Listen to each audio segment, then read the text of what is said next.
May mga plano tayo na hindi natupad sa timeline natin. Pero sabi nga, God is never late, nor early. He is always on time. The scar, the pain, the struggle, it's all part of it. Success is no accident, not even by chance or luck. Habang tulog pa sila, tumatrabaho ka na. Habang nagsasaya sila, humahataw ka pa.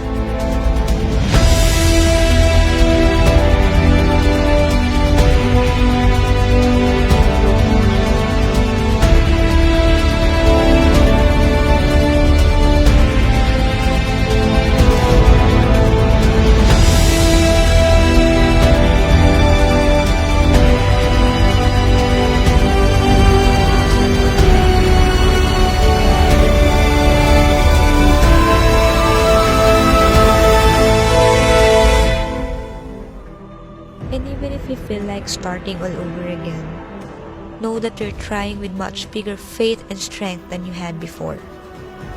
Your harvest will come. Ituloy mo. But this time, isama mo siya. Remember, you're born to be phenomenal.